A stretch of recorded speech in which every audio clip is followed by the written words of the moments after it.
Assalamualaikum warahmatullahi wabarakatuh.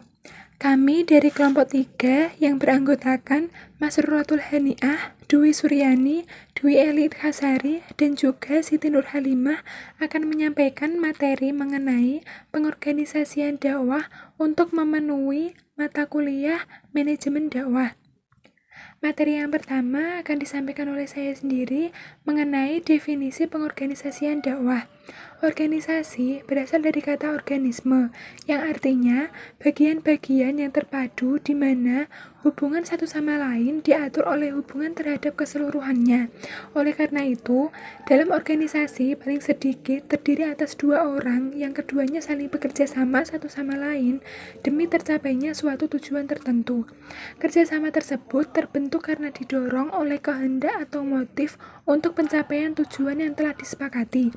Organisasi adalah wadah kegiatan pelaksanaan manajemen dan juga sekaligus merupakan kerangka struktur yang tersusun sebagai unit-unit yang mempunyai tugas dan fungsi yang saling berhubungan satu sama lain dan relatif bersifat permanen.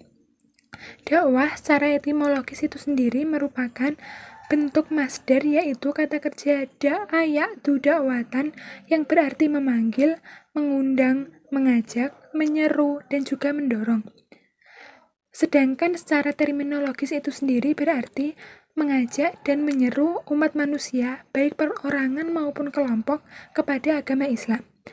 Pedoman hidup yang diridhoi oleh Allah dalam bentuk amar ma'ruf nahi mungkar dan amal soleh dengan cara lisan maupun perbuatan untuk mencapai kebahagiaan hidup di dunia maupun di akhirat kelak. Pengorganisasian adalah seluruh proses pengelompokan orang-orang, alat-alat, tugas-tugas, tanggung jawab, dan wewenang sedemikian rupa sehingga tercipta suatu organisasi yang dapat digerakkan sebagai suatu kesatuan dalam rangka mencapai suatu tujuan yang telah ditentukan. Sementara itu, Rosyad Shaleh mengemukakan bahwa rumusan pengorganisasian dakwah itu sendiri merupakan rangkaian aktiva menyusun suatu kerangka yang menjadi wadah bagi setiap kegiatan usaha dakwah dengan jalan membagi dan mengelompokkan pekerjaan yang harus dilaksanakan serta menetapkan dan menyusun jalinan hubungan kerja di antara satuan-satuan organisasi dan juga petugasnya. Definisi tersebut menunjukkan bahwa pengorganisasian merupakan langkah pertama ke arah pelaksanaan rencana yang telah tersusun sebelumnya. Dengan demikian adalah suatu hal yang logis pula apabila pengorganisasian dalam sebuah kegiatan akan menghasilkan sebuah organisasi yang dapat digerakkan sebagai suatu kesatuan yang kuat. Materi selanjutnya akan disampaikan oleh teman saya. Terima kasih. Yang kedua, kepentingan pengorganisasian bagi proses dakwah. Pengorganisasian memiliki arti penting bagi proses dakwah, sebab dengan dibagi-baginya kegiatan dalam tugas-tugas yang lebih rinci kepada pelaksana-pelaksana yang telah diseleksi, akan terhindar dari adanya penumpukan tugas berada pada 1 atau 2 orang saja. Jadi, pengorganisasian mengandung unsur koordinasi untuk menemukan kepastian dari berbagai perbedaan berbagai unsur demi terciptanya harmonisasi dalam tugas dakwah. Pengorganisasian sangat erat hubungannya dengan pengaturan struktur melalui penentuan kegiatan untuk mencapai tujuan. Oleh karena itu, organizing dakwah sudah barang tentu disesuaikan dengan bidang garapan dakwah serta lokasi perwilayahan. Di sisi lain, dari pengorganisasian juga memperhatikan hubungan berlakunya tata kerja menurut struktur sehingga masing-masing pelaku mempunyai hubungan formal, baik sebagai atasan, bawahan, atau sesama sejawat, dengan kewajiban dan tanggung jawab yang telah ditetapkan. Hubungan timbal balik antara orang-orang dalam organisasi itu merupakan proses dinamis dalam kegiatan organisasi untuk mencapai tujuan. Dengan demikian, pada pengorganisasian itu memiliki arti penting bagi proses dakwah dan dengan pengorganisasian, rencana dakwah akan lebih mudah pengaplikasiannya. Bismillahirrahmanirrahim. Selanjutnya mengenai bentuk-bentuk organisasi. yang sebelumnya sudah dijelaskan definisi dari pengorganisasian dakwah itu tersendiri.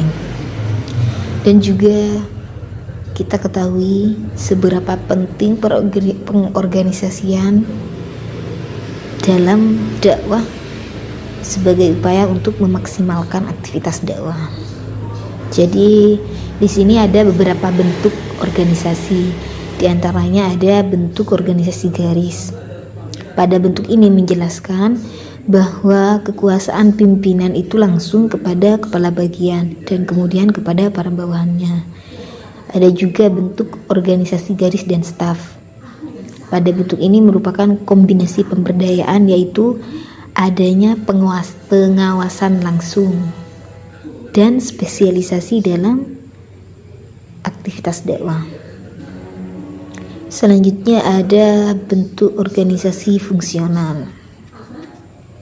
Pada bentuk ini merupakan masing-masing kepala bagian memiliki kekuasaan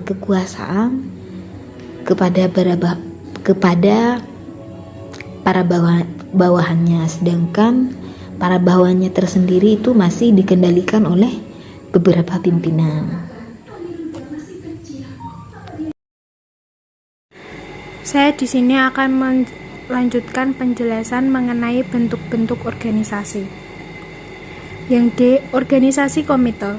Organisasi komite merupakan asas brainstorming, yakni arah pendapat antara berbagai unit fungsional dalam aktivitas organisasi.